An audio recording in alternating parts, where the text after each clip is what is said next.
नमस्कार. आज आमच्या डोंगरगाव शाळेमध्ये आनंद नगरीचे आयोजन करण्यात आले आहे.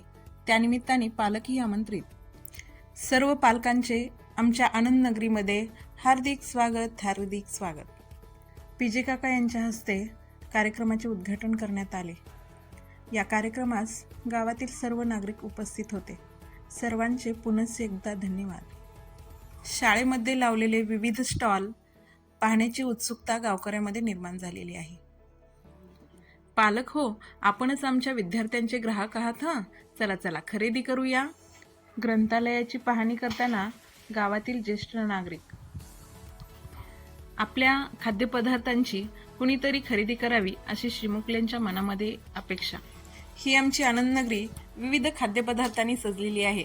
यामध्ये समोसा, वडापाव, जामून असे अनेक पदार्थ लावलेले आहेत. त्यामध्ये विशेष म्हणजे आज एकादशी निमित्तानं शाबूची खिचडी खरेदी करून सेवन करत असताना आमचे गावकरी तसेच गावातील ज्येष्ठ नागरिक यांनी सुद्धा यात खरेदी केलेली आहे.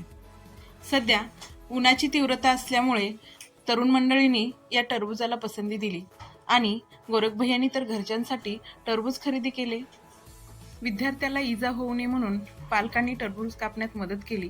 तसेच गावकऱ्यांनी या टरबूजाचा आस्वाद घेतला. अण्णाभाऊचे बाल चिमुकलीही या कार्यक्रमात सहभागी झाले आणि जामून खरेदी करून चिमुकल्यांना खुश केले. अनुष्काच्या मठ्ठ्याने सर्वांना थंडगार करून टाकले. पहा यांच्या चेहऱ्यावरील आनंद. या इकडे या. थंडगार मठ्ठा 10 रुपयाला मठ्ठा, 10 रुपयाला मठ्ठा. पालकांनी विद्यार्थ्यांच्या अन्नपदार्थांचे कौतुकातून चर्चा केली. या अशा आनंदाच्या वातावरणामध्ये माझ्या शाळेचं ग्राउंड सुद्धा किती फुलवून गेले आहे. खरेदी करत असताना विद्यार्थ्यांच्या व्यवहारिक ज्ञानावर अनेक प्रश्न विचारण्यात आले. त्यामध्ये आमच्या शाळेचे विद्यार्थी कुशाग्र ठरले. शाळेच्या मावशीबाई यांनाही कामातून थोडासा विसावा. यांनीही विद्यार्थ्यांच्या हातची चव थोडीशी चाखून पाहिली. या विद्यार्थ्यांनी आपल्या पाककलेची कृती व साहित्य सविस्तर सांगितले.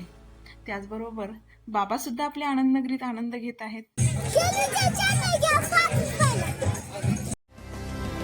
नहीं एक जश्न है भारत, रग रग में है जीत की आदत, ऐसा हुनर दुश्मन भी सलामी दे. तू सूरज हम तेरे उजाले, तुझसे जुदा नहीं होने वाले, आखिर तक हम सफर तिरंगे के.